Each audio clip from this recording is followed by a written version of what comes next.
Forward, everybody, and welcome. Happy Friday, and thanks for spending some time with us during your lunch hour. Catherine Freeman is here to give you some great information about a subject that's near and dear to me, women in retirement. Because women have special considerations, right, with thinking about planning for their futures. So I think this is a great topic, and I think that a lot of our members can benefit from the information, and passing this along to your staffs, your employees is going to be great. So without further ado, Catherine Freeman of Mutual of America. Thanks, Darlene. Good morning, everybody, or good afternoon officially now. I really appreciate you all joining us. And this was something that we have offered a few times through EANE to you as HR professionals. And we want to invite you to, watch this presentation as though you're a user, but also keep in mind your employees, because as a lot of you know, Mutual of America has a unique relationship with EANE, and any of our content that we offer to our clients is available to members, whether a client of Mutual of America or not. So I'm Catherine Freeman, and also on with us is Alexa Donahue. And she is new to Mutual of America. She is very bright, very energetic, and she is learning the ropes. She will be around Western Mass and Western Connecticut. So I wanted her to join, as she might have conversations with some of you someday. So I'm going to go camera off just for bandwidth's sake, and I'm going to start sharing. Hang on one second. And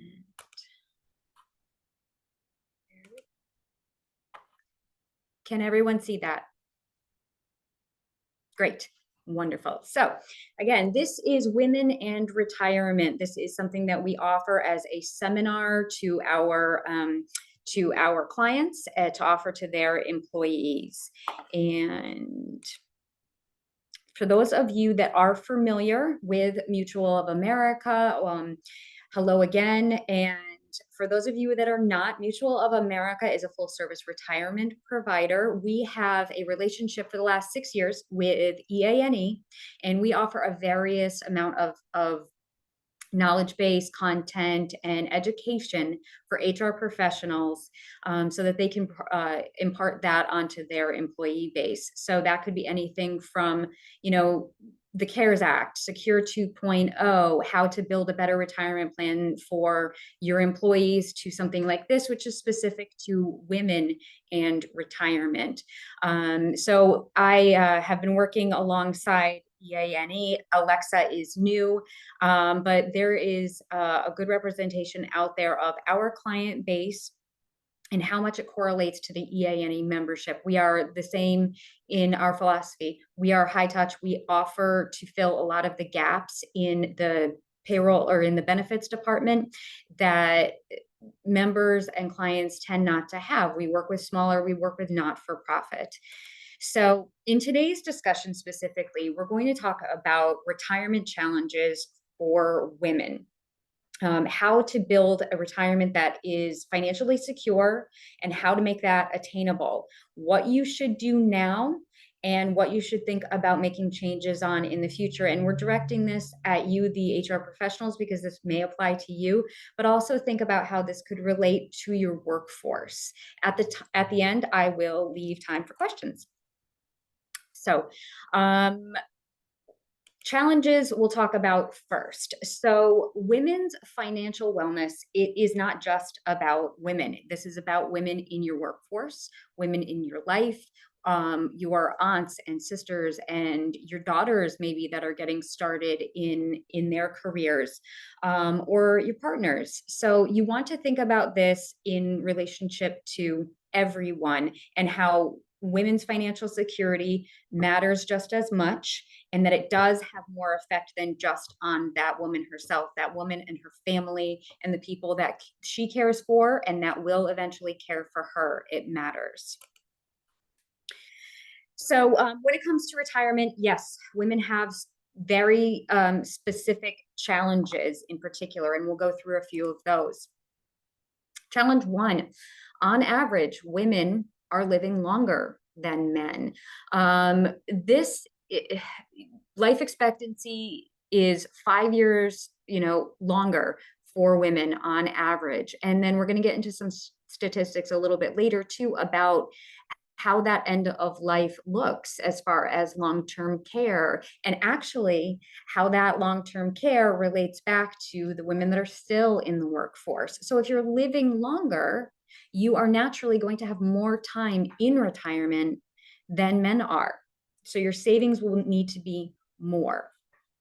This statistic challenge too about how much women are earning. So this is from the Bureau of Labor Statistics, and I have some other facts that I want to add to this too. It says that women's median income is 85% of men's, men being average of 57.2, women about 44.5. So over the rate of 10 years, that difference is $128,000 in earnings. Over 30 years, it approaches $400,000 in earnings. We are earning less. We have less that we can save. And I will say this, that 84% is Bureau of Labor Statistics. Business Insider last year did a study that white women make 79% of that of men. Black women make 64% to that of men. And Hispanic or Latino women make 57%. So that gap, if you dig into it even further, gets wider. And the other factor that makes it a wider gap is if you are a mother. If you are a mother, you can reduce that by another $16,000 a year on average. So as you can imagine, earning less money means less to save. And it means not that we are feeling defeated. It means that we need to pay special attention on our retirement savings and how to make more out of it. And challenge 3, and I'm sure that most of you have experienced this, I have very recently, is women will tend to take longer and more frequent breaks in service due to family care. This directly impacts and compounds the retirement savings. So for example, the last time I did this through EANE was exactly a year ago, and I was 8 months pregnant. So starting in October, I was out of work for good reason until mid-March. So that directly impacts, and that was exactly 18 years after the first time that I did that with my firstborn, and then my second. So we tend to have breaks in service in a way that men don't experience. In addition to that, when we talked about how much longer women live, it's not just the children that we tend to take care of. It also tends to be the aging parents that we have to take time away for. It's just the way it does fall into place. And, we would like that to be equally distributed amongst the fathers and the sons and the men in our lives, but it tends not to be. So we have to work within the reality that we will have more frequent and longer breaks in service, whether that be care for our children, care for our spouse, or care for our aging parents. So these things will directly impact how much you have for your retirement savings. And these are factors that we need to address and figure out how to build that. And the fourth challenge is women tend to invest more conservatively than men do. So I'm not entirely sure why this is, but over long term, a conservative portfolio will generate lower returns. So the money that we have is less because our income is less, our time in the workforce is less. So, and then the money that we are investing is investing more conservatively with lower returns. All of these are compounding the ultimate end goal, which is our savings in retirement. So we want to make women more educated in how they are investing for the best return. So stocks, those have a higher rate of return. So stocks means that you are essentially part owner of the company, a very small part, but you're essentially part owner of the company. Bonds are medium risk. Those are fixed incomes, and then money market funds are essentially, cash with some interest earned. So bonds are a creditor to the organization. And just like your mortgage, you pay interest on that, and it is the same over time. Bonds will pay essentially interest. It's predictable because creditors get paid before owners. However, the return will be lower than if you are in stocks. So we want to make sure that women are knowledgeable about what they are investing in, how this will work for them, and make sure that they have a diverse and wide-ranging portfolio within their retirement plan and really their overall investment strategy. We want to make sure that they are aware of how securities work, the differences between them, and how they can have a mix of everything to make sure that their money is somewhat protected and still growing during their accumulation, which is during their working years. Oops, sorry about that. Okay, so like I said, with all of those challenges that we face, lower earnings, time in the workforce, living longer, all of these things are going to impact the savings for women. Now, that all said, those are the challenges. Now, how do we overcome those challenges? Let's give some steps on how we can do that. Okay, so more years in retirement, less money saved. What do we do now? It is really important that this is addressed specifically to women because as we've demonstrated, it's different. Our road path through retirement is going to be different. And I think that was even more pronounced during COVID. So that gave us not only a statistical look at it, it gave us a real life experience. And I think most people have heard and experienced that when it came to our kids being home for the better part of 2 years, the bulk of that childcare and homeschooling fell on mothers. Also, women were twice as likely to have dropped out of the workforce during the pandemic than men were. And it's not because our jobs are expendable. It's because this is the burden that tends to fall on the mother. So again, there's another gap in service. The implications were drastic, but I think that we learned a lot of lessons about how careful we have to be about our finances, about our financial future. So the U.S. Department of Labor recommends that you save an average of 80% of your pre-retirement income, what you're earning now, to maintain your current standard of living. So a very, very simplified version of this without taking into account investment returns is take your current income, multiply it by 80% times your years in retirement, which again, we've already addressed, are going to be more years for women than it is for men. And what you will end up with is the total amount that you will need for retirement. And we'll give you some examples at different earnings points. So if you make $35,000 on average now, multiply that by 80, multiply that by 15 years in retirement. That will require you to have about $420,000 to sustain yourself through 15 years of retirement.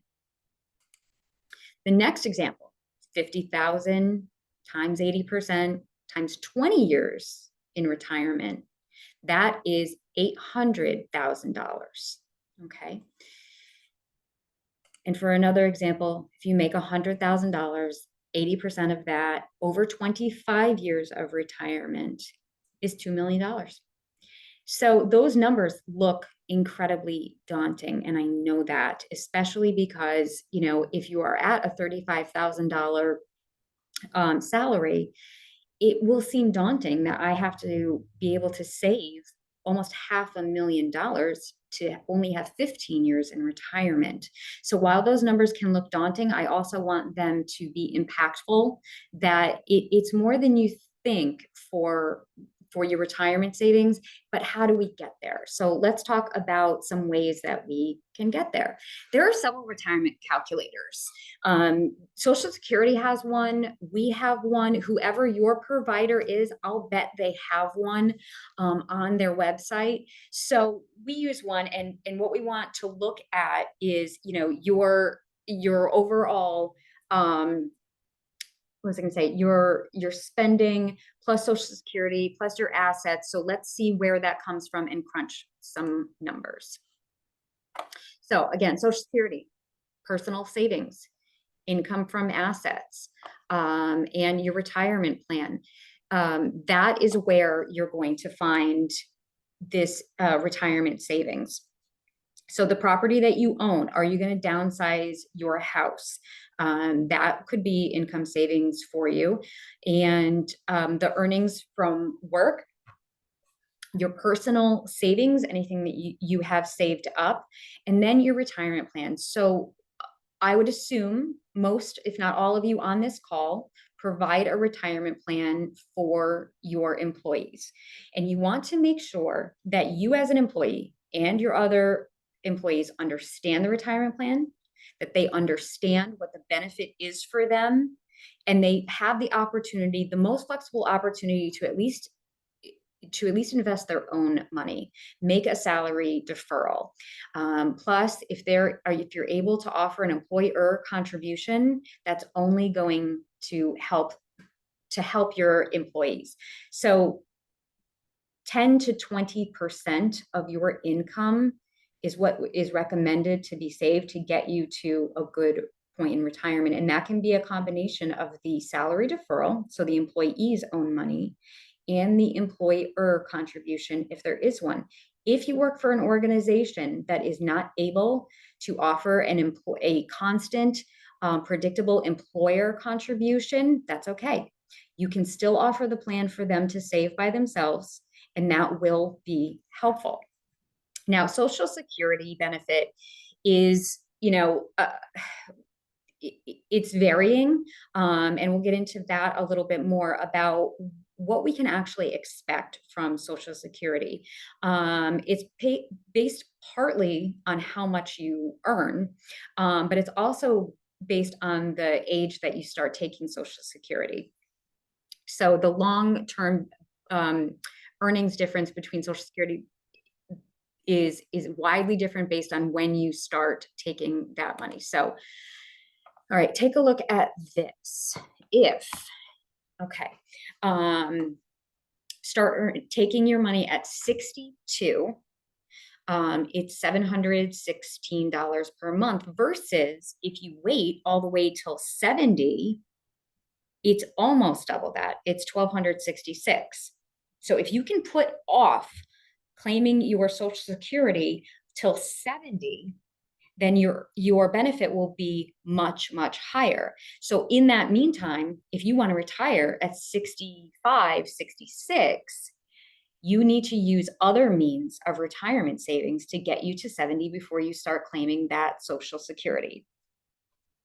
All right, so the benefit is obviously wide ranging. So it will increase by 8% per year up until 70.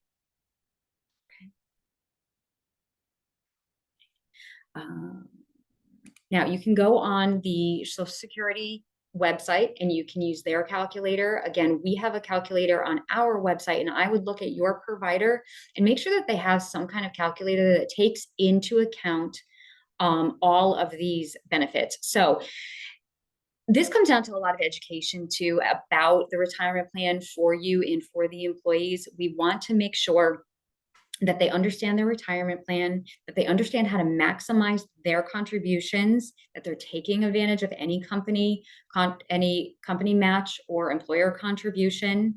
And if they have extra after that they are able to put away, we want to have them to consider some kind of IRA. So maximizing the benefit as well, maximizing their contributions after the age of 50. If they have not been contributing the max, they can actually go back and up to $6,500 per year, sort of backfill those buckets after the age of 50. So 20,500 is the limit. But after that, 50 and older, it can go up to 26,500 every year. Now, what tends to happen, and obviously this isn't going to happen for me because I had my last child at 45, but normally once you get over 50, 55 years old, the thinking is that your kids are probably grown or almost out of college. Your house is probably getting close to paid off. So you might have more expendable income at that point. And you want to make sure that you use it, take advantage of the tax implications of putting away the money into the 401k or the 403b or into an IRA, and either put it in as a Roth contribution, and then your earnings after 5 years come out tax-free, or put it in traditional and then it is tax deferred and you don't start paying any taxes on that money until after at least 59 and a half, until you need that for your retirement. The thinking being, obviously, you'll be in a lower tax bracket at that point. I say use a mix. If your company offers the Roth contribution, sit down with your spouse or your partner or your tax professional and see if making a Roth contribution would be a good mix for you. It doesn't have to be all or nothing. You don't have to put in all traditional money or all Roth money. So, all right, let's take another look at this. So let's talk about what you need to be doing right now in understanding your employer's plan. And if you are the employer, essentially, if you are an HR professional on this call, please make sure that your employees have the opportunity to understand and that they are frequently given the opportunity to speak with your provider. So, I've been in the workforce now on and off for over 20 years. And my requirements for retirement were much different 20 years ago. Now I have 3 kids. I have one in college. We just bought a new house, or technically we close next week. Everything changes. So we want to make sure that as life changes, as their needs change, and the closer that your employees get to retirement, that they are using the retirement plan appropriately, and that they have the opportunity, not just on their own, but with someone who is an educated professional, that they can understand how to invest this money. It's not only required of you from a fiduciary standpoint as a plan sponsor, but it is the right thing to do. The reason that we offer retirement plans is because we care about the well-being of these employees. We want them to retire well, and the retirement plan is a great benefit to recruit new people, retain the ones that you have, and reward the service of those that were with you for a long time. This is a factor in employment. It's a factor in whether or not someone takes a different position or takes the position that they're being offered with you, or how long they stay with you. It's underestimated how much the retirement plan can really help retain those employees and keep their morale high and keep their loyalty to that company really high. So we want to make sure that they get as close to 10 to 15% as possible, and that's obviously it's a combination of their savings from their own paycheck. It's also any employer contribution that they are offered, see that they get to maximizing that or as close as they can. When I meet with participants with our clients, I always say, try it. Just try it for a quarter. It's not like health insurance. If they cannot afford it, then they can just opt out after a quarter. But I really do like people to try it for a quarter. Our budget changes all the time. Sometimes, the interest rates go up, and, the car insurance goes up. These things happen. And while we don't love it, we always make room in the budget for it. This is one of those things that we have to put high on the priority list, not just for women, for everybody, because you'll never get a loan to retire. You can get a loan to buy a car and buy a house and send your kid to college, whatever it is. You can't get a loan to retire.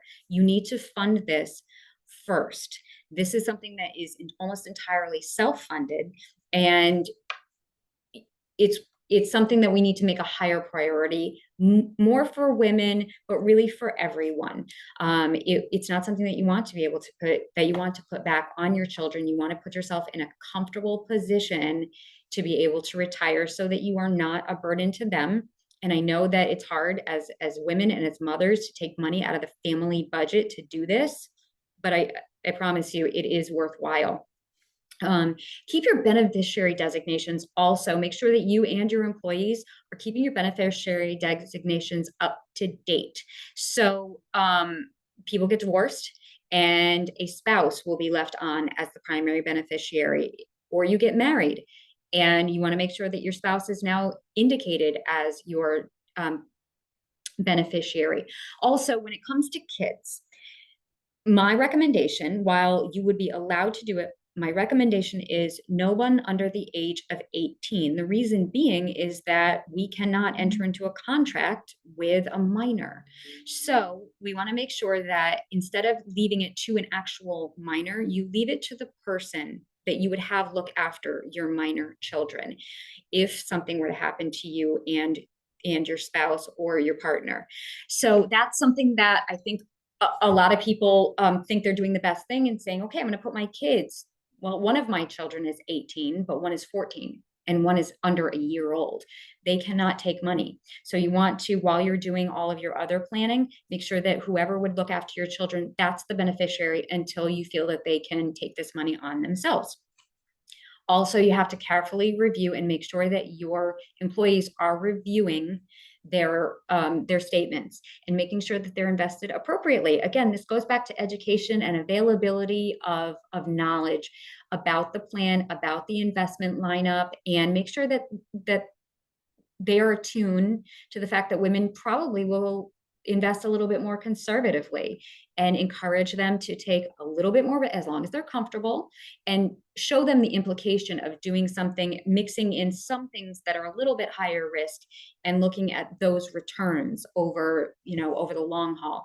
It's not something that, again, they're married to. They can change their allocations whenever they want. So I would make sure that whoever is speaking to your employees about how they're investing their money is attuned to the fact that women tend to make these more conservative choices and speak to that. Also consider consolidating all of your assets under one provider. Everybody is guilty of this. You leave a job and you leave your 401k there. And, that's nothing wrong with that, except the fact that you don't know if they have changed providers. You're probably not up to speed on, their new plan, their lineup. You want to make sure that you are looking after your money all under the same roof. So a rollover is very easy. If you have money, or if your employees have money in another 401k or another 403b, encourage them to meet with somebody and get it rolled into their current plan so that everything is under one house, under one provider, and they can keep better management of it.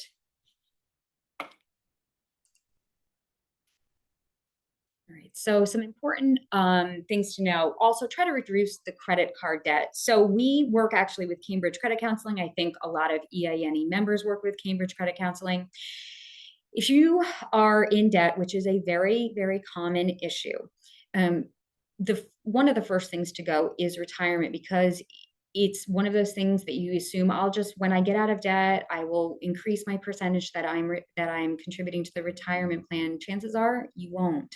So getting out of credit card debt is so vitally important. There are not-for-profit true credit counselors that can help you.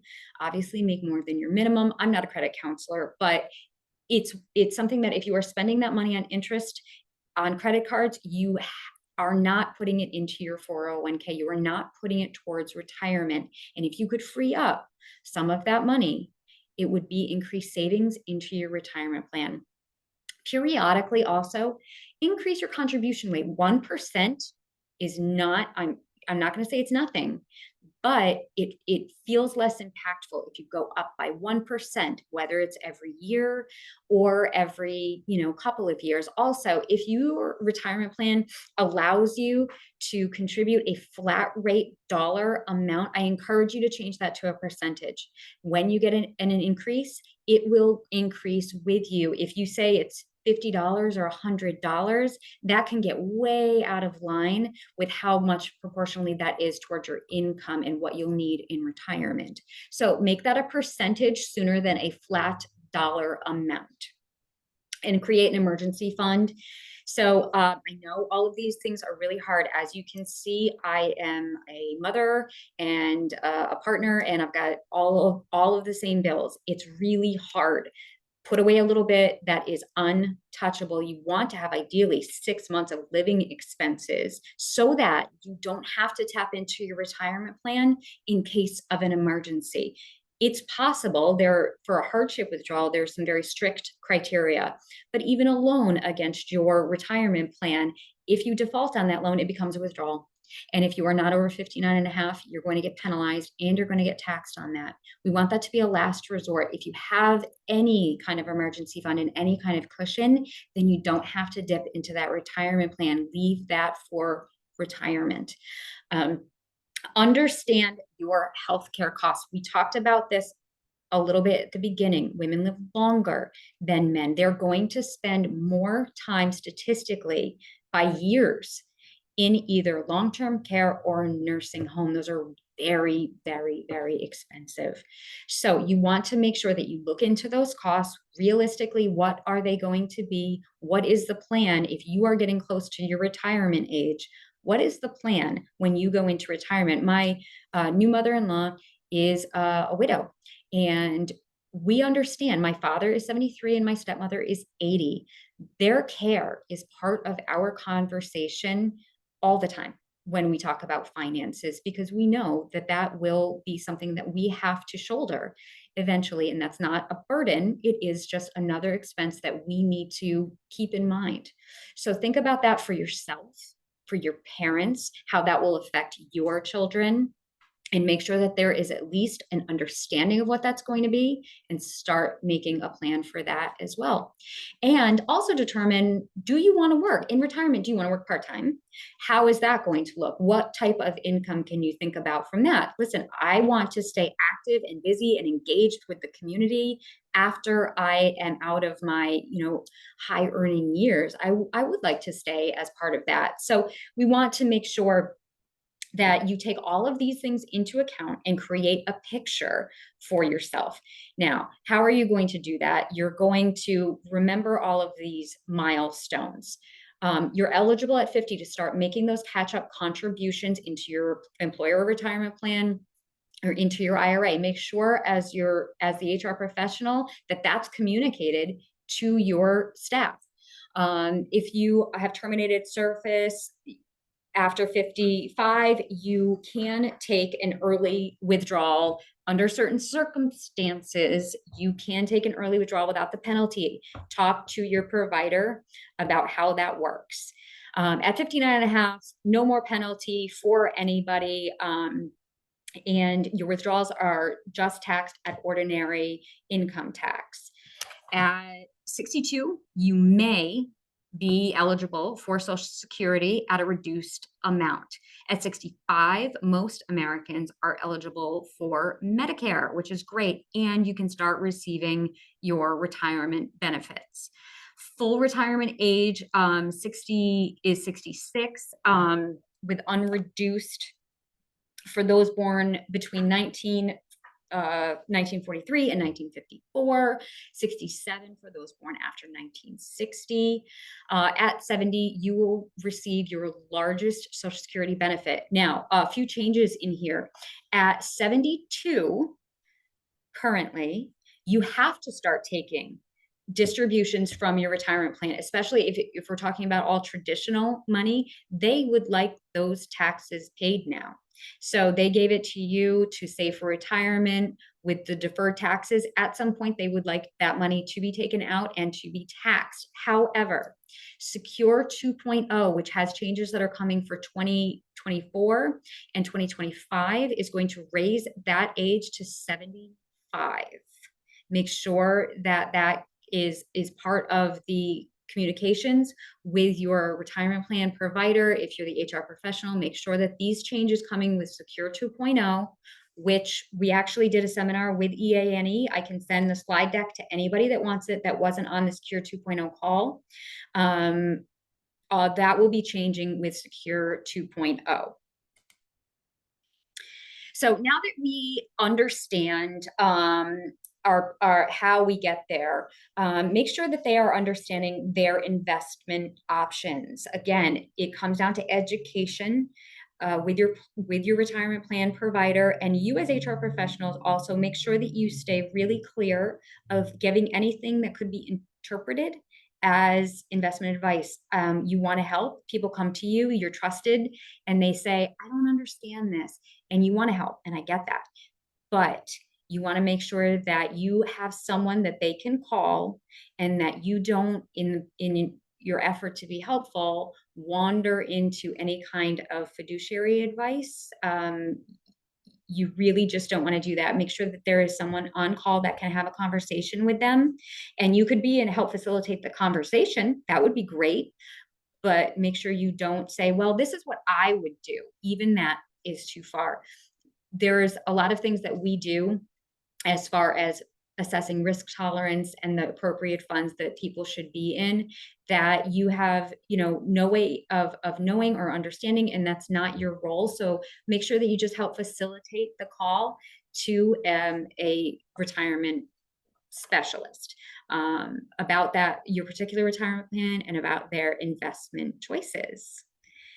All right, so that is the end.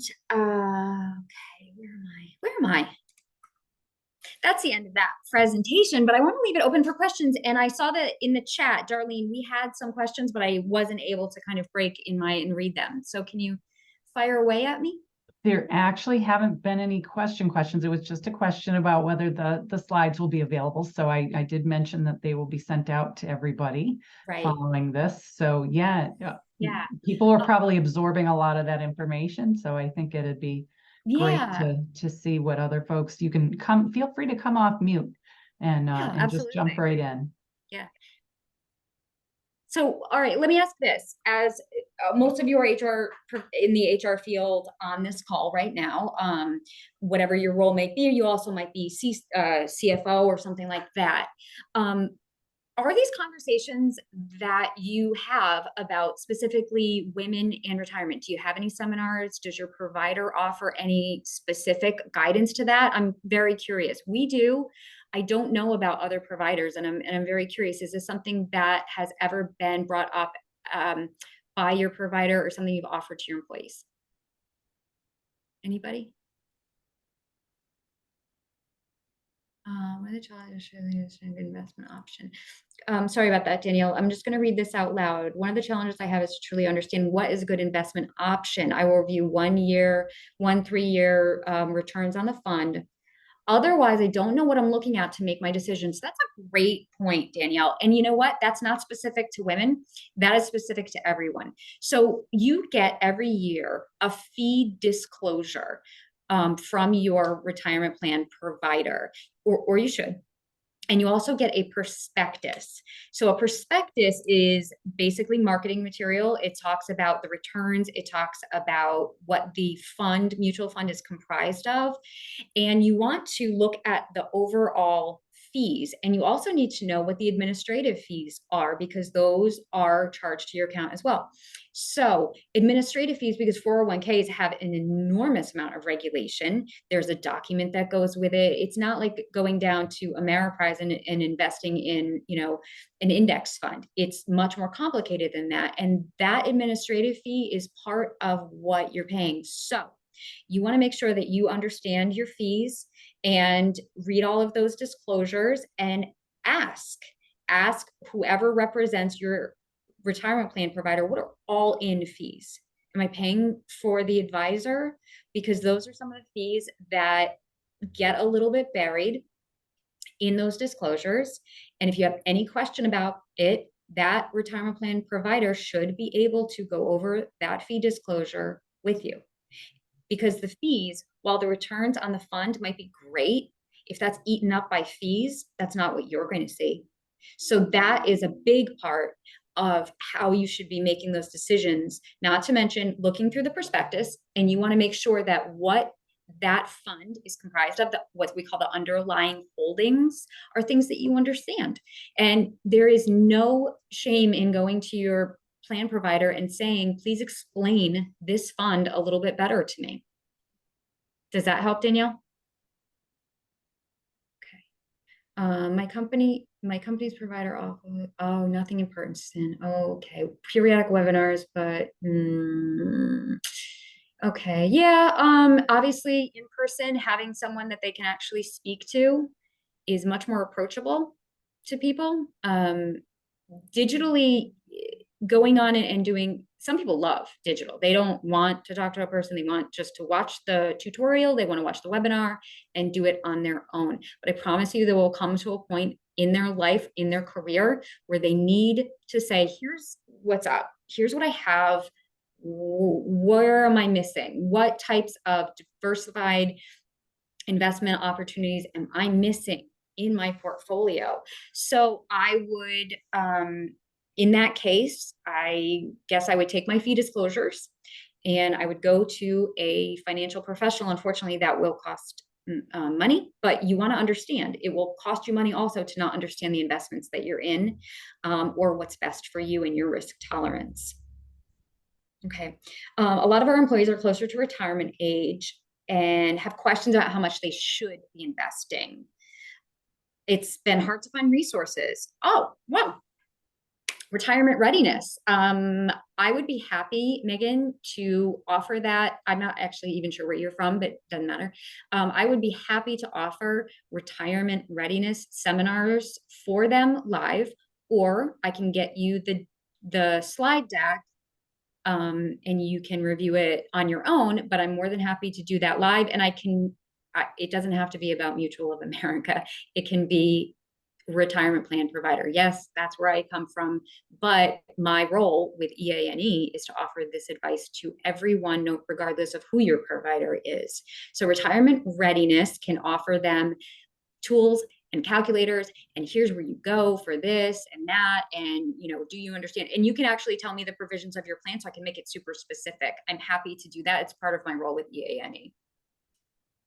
Great. And Terry said that sounds good too. So retirement readiness it's great because it really gives people who aren't that close to retirement an eye-opening, like, ooh, that's what I'm going to be dealing with. But people that are close to it, I mean, tools, calculators, not advice, because I don't work for their provider in this scenario, but really good education that is universal.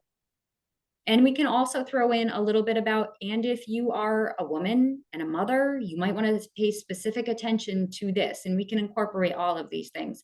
I also do retirement readiness with Cambridge Credit Counseling, and they do a part where I sit back and Gordon does a part to talk about how to approach getting out of debt.